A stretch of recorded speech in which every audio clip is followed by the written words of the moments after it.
नमस्कार, स्वागत है आप सभी का द बिहार टॉप में। मेरा नाम उदित तारण है। इस वीडियो में हम चर्चा करेंगे गिरिराज सिंह की जो यात्रा बिहार में उन्होंने निकाली थी, हिंदू स्वाभिमान यात्रा।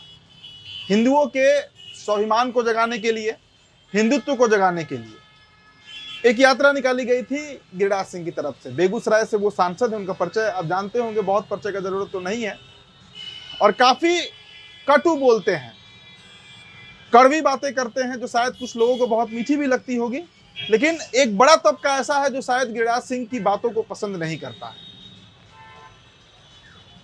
अभी जो यात्रा निकाली गई बिहार में, जिसे हिंदू स्वाभिमान यात्रा का नाम दिया गया, जिसमें बजाते त्रिपुंड लपेटे, जनेऊ चोटी धारण किए हुए, हाथ में त्रिशूल धारण किए हुए गिरिराज सिंह जो है वो यात्रा पर थे।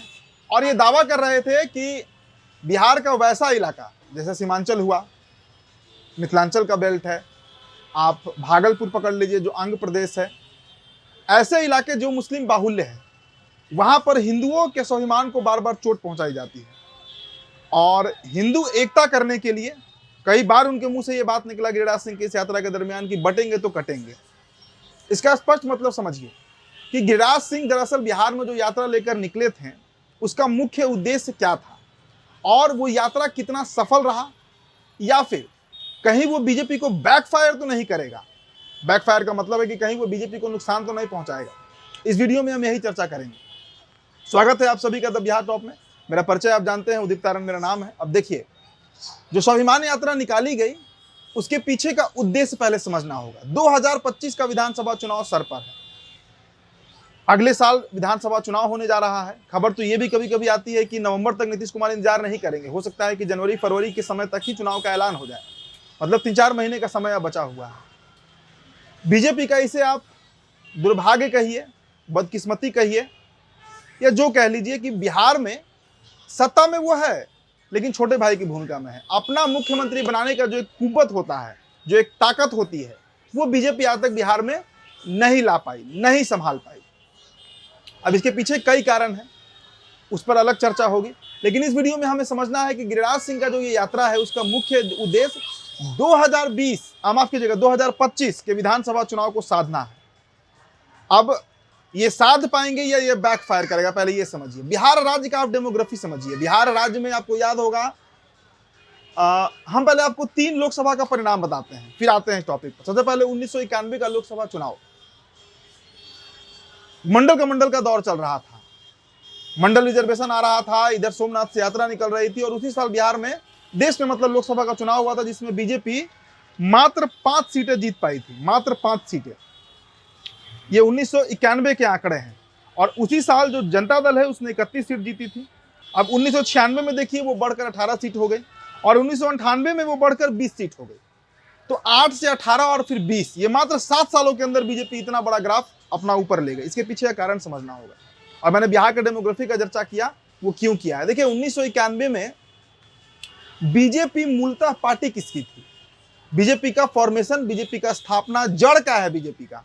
जब 1980 में जनसंघ से बीजेपी बन रही थी, बीजेपी पैन इंडिया, पूरे भारत में सिर्फ ब्राह्मण और बनिया की पार्टी के तौर पर अपनी पहचान बनाई थी। मतलब ब्राह्मणों का एक बड़ा गुलदस्ता जो है, आप कहिए एक बड़ा बंच जो है, वो बीजेपी के साथ था। और बनिया की पार्टी कही जाती थी। प्रमोद महाजन और बड़े बड़े दिग्गज, कटारिया साहब, बड़े बड़े दिग्गज बीजेपी में उस समय, सुशील मोदी भी थे। तो बनिया और ब्राह्मणों की पार्टी थी। लेकिन ये जो सीटों में बढ़ोतरी हुई, जिस लोकसभा का आंकड़ा मैंने दिया, 1991 में 8 सीटें, 96 में 18 सीटें और 98 में 20 सीटें, आज तो पूर्ण बहुमत की सरकार। इसके पीछे का गणित ये बैठा कि नीतीश कुमार की जब एंट्री होती है बीजेपी के साथ, नीतीश कुमार 90 के दौर में भी ओबीसी का एक बड़ा चेहरा बन चुके थे। लालू का सबसे बड़ा विरोध करने वाले नेता के तौर पर नीतीश कुमार की पहचान थी। और नीतीश कुमार का जब एंट्री हुआ, और यही कारण था कि अटल बिहारी वाजपेयी ने नीतीश कुमार को बिहार का मुख्यमंत्री 2005 में बनवाया। जब बहुमत आया उस समय, अगर बीजेपी चाहती तो अपना सीएम बैठा सकती थी, किसी राजपूत भूमिहार को बैठा सकती थी, लेकिन उसने एक कुर्मी समाज से आने वाले नीतीश कुमार को बैठाया। और इसके पीछे का गणित यही था कि सिर्फ बनिया और ब्राह्मण के बदौलत बीजेपी सत्ता में नहीं आएगी, कभी नहीं आ सकती थी। आज देखिए, एक ओबीसी देश का प्रधानमंत्री है, बीजेपी का है, संघ का है। एल के अडवाणी नहीं बन पाए। तो नीतीश कुमार का फैक्टर बड़ा मजबूती से काम किया बिहार में, और इससे बिहार का डेमोग्राफी हमको समझ में आता है कि बिहार में कभी भी जो एक्सट्रीमिस्ट होते हैं, जो चरमपंथी होते हैं, जैसे लाल कृष्ण आडवाणी साहब थे, पूर्व गृह मंत्री रहे हैं, प्रधानमंत्री पद के दावेदार रहे, वो कभी प्रधानमंत्री नहीं बन पाए। उनका रथ चला, भागलपुर में गिरफ्तारी भी उनकी हुई थी, बिहार में में उनकी गिरफ्तारी हुई थी, समस्तीपुर में शायद हुई थी, मैं जगह का नाम भूल रहा हूँ, लालू प्रसाद यादव ने उन्होंने गिरफ्तार करा लिया था। तो बिहार का डेमोग्राफी जो है वो कभी भी एक्सट्रीम हिंदुत्व या एक्सट्रीम इस्लामिस्ट नहीं हो सकता है। यहां पर एक समाजवाद का एक ऐसा बड़ा स्ट्रक्चर तैयार कर दिया गया है लालू और नीतीश की तरफ से कि उसे आपको लेकर ही चलना होगा, और यही कारण है कि आज बीजेपी सम्राट चौधरी ऐसे नेता को भी डिप्टी सीएम बनाती है। हालांकि एक भूमिहार को भी बनाई है, विजय सिन्हा को, लेकिन एक कुशवाहा समाज से आने वाले, कोयरी समाज से आने वाले सम्राट चौधरी को भी बनाना पड़ा। आज बीजेपी बिहार में ओबीसी की पार्टी बन गई है। अब देखिए गिरिराज सिंह की यात्रा की हम चर्चा क्यों कर रहे हैं। दरअसल गिरिराज सिंह जिस यात्रा पर निकले, वो जिस हिंदुत्व को जगाना चाह रहे हैं, वो कहीं से भी हिंदुत्व इन टोटलिटी नहीं है। जनेऊ प्रतीक है ब्राह्मणों का, टीक प्रतीक है ब्राह्मणों का, त्रिशूल त्रिपुंड प्रतीक है ब्राह्मणों का। अब इसमें गिरिराज सिंह अगर ये सोच रहे होंगे, या भाजपा का जो आला कमान है दिल्ली में बैठा हुआ, वो अगर इस रणनीति पर काम कर रहा था कि जिस तरीके से उत्तर प्रदेश में योगी आदित्यनाथ को प्रेजेंट करके, उनको आगे करके चुनाव लड़ लिया जाता है, जीत लिया जाता है, वो गणित अगर बिहार में बैठाया जाएगा एक बार फिर से, तो शायद इस बार बीजेपी को मतलब 1 दर्जन सीट पर भी आफत आ जाएगा। बिहार में ब्राह्मणों की संख्या क्या है, वापस अगर बीजेपी आज फिर ब्राह्मण और बनिया की पार्टी बनकर रह जाए तो शायद फिर लोकसभा में वही हाल होगा।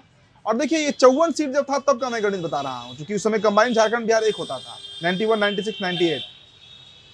तो पूरी तरीके से बीजेपी जो है वो खात्मे पर आ जाएगी। लेकिन बीजेपी, अब पता नहीं गिरिराज सिंह खुद से यह यात्रा निकाले या आला कमान का दिल्ली से फोन आया होगा, ऑर्डर आया होगा कि आप इस यात्रा पर निकलिए, जो भी कारण रहा हो, लेकिन ये बैकफायर ही करेगा भारतीय जनता पार्टी को। एक ऐसा बैकफायर करेगा जब बीजेपी खुद को संभाल नहीं पाएगी। क्योंकि देखिए आज बीजेपी अगर अस्तित्व में है बिहार और पूरे देश में, तो उसके पीछे एक बहुत बड़ी ताकत ओबीसी समाज का है, एक बहुत बड़ी ताकत दलितों का है। इस बार जो यूपी में का रिजल्ट हुआ, करीब 40 से अधिक सीटें बीजेपी वहां पर हार गई, उसके पीछे सिर्फ कारण हुआ कि जो दलित वोट था वो सपा के साथ शिफ्ट कर गया। सोचिए बस एक तबका अनुसूचित जाति अगर शिफ्ट करता है तो इतना बड़ा नुकसान बीजेपी को हो सकता है। तो ऐसे में जिस हिंदुत्व के एजेंडा पर गिरिराज सिंह चल रहे हैं बिहार में, क्या गिरिराज सिंह को Bharatiya Janata Party as a CM project करने जा रही थी? क्या बीजेपी से ये गलती हो गई? क्योंकि यात्रा तो बीच में ही बंद करवा दिया गया। और जिस तरीके का वो बयान दे रहे थे, आप प्रदीप सिंह जो सांसद है खगड़िया के, यहाँ के, माफ कीजिएगा, अब खगड़िया के, वो किस तरीके का बयान दे रहे थे? वो बेहद मतलब कहिए कि जिस तरीके से प्रदीप सिंह बोल रहे थे, जिस तरीके से गिरिराज सिंह बोल रहे थे, वो बीजेपी को बैकफायर ही करेगा। आप मुसलमानों को टारगेट कर रहे हैं, ये साफ दिख रहा है। ये बात ऐसा नहीं है कि कोई नहीं जानता है, और एक पत्रकार होने के नाते निष्पक्ष तरीके से हम ये बात कह रहे हैं कि टारगेट किया जा रहा है मुसलमानों को। लेकिन बिहार का जो समीकरण है, बिहार में देखिए हर गांव में हिंदू मुस्लिम साथ में एग्जिस्ट करते हैं, एक साथ रह रहे हैं, और उसका बड़ा इन्फ्लुएंस है। तो ऐसे में आप सिर्फ एक ब्राह्मणवाद को लेकर अगर आगे बढ़ रहे हैं, देखिए ब्राह्मणों पर हमारी कोई टिप्पणी नहीं है, स्पष्ट तरीके से आपको बता दे रहे हैं। हम गिरिराज सिंह पर बात कर रहे हैं कि वो जिस ढर्रे का पॉलिटिक्स करना चाह रहे हैं, जिस ढर्रे का राजनीति कर रहे हैं बिहार में, ये बीजेपी को बैकफायर करेगा। शायद ये बात बीजेपी को समझ में आ गई होगी, इसीलिए आज गिरिराज सिंह की यात्रा को पोस्टपोन किया गया। क्योंकि जो सदस्यता अभियान बीजेपी ने चलाया था बिहार में, वो कितना फ्लॉप रहा ये किसी से छिपा नहीं है। और इसलिए हम बार बार कह रहे हैं इस बात को कि गिरिराज सिंह का यात्रा बीजेपी पर कहीं भारी ना पड़ जाए, कहीं उल्टा ना पड़ जाए। अब देखिए ना, आपको उदाहरण के तौर पर बताते हैं, बीजेपी को मजबूत बिहार में किसने किया? सुशील कुमार मोदी ने। सुशील कुमार मोदी का आप अगर पूरे कैरेक्टर को समझें, जिस तरीके से उन्होंने बीजेपी को लेकर चला, हालांकि वो दिवंगत हो चुके हैं, सुशील मोदी मीडियोकर के रोल में हमेशा रहे। उन्होंने हमेशा सभी समाज के वोटरों को साथ जोड़ने का प्रयास किया। एक बहुत सदी हुई रणनीति के तहत सुशील मोदी जो है वो काम कर रहे थे, और यही कारण बना कि सुशील मोदी जैसा नेता बिहार में आज भी बीजेपी को नहीं मिला है। हम उनकी प्रशंसा नहीं कर रहे हैं, लेकिन उन्होंने ही बिहार में बीजेपी को मजबूती दी 90 के दौर से, जब तक वो जीवित रहे। तो एक्सट्रीमिस्ट तरह के जो नेता होते हैं, जो चरमपंथी होते हैं, जो हाइपर एक्टिव हैं इस्लाम को लेकर या हिंदुत्व को लेकर, वो सक्सेस बिहार में नहीं कर सकते हैं, वो कभी सक्सेस नहीं कर सकते हैं। अब आरजेडी को आप देखिए, हार्डकोर जब वो प्रो मुस्लिम होती है, नुकसान सहना पड़ता है। इसीलिए तेजस्वी यादव ए टू जेड की बात कर रहे हैं, क्योंकि वो समझ चुके हैं कि बिहार की राजनीति में अगर सस्टेन करना है, एग्जिस्ट करना है, सबको लेकर चलना होगा। तो क्या बीजेपी से ये बड़ी भूल हो रही थी गिरिराज सिंह को लेकर? आप अपनी प्रतिक्रिया हमारे कमेंट बॉक्स में जरूर दीजिएगा। फिलहाल इस चर्चा में इतना ही। मेरा नाम उदित तारन है, तो बिहार टॉपर वीडियो आप देख रहे थे। बहुत बहुत शुक्रिया।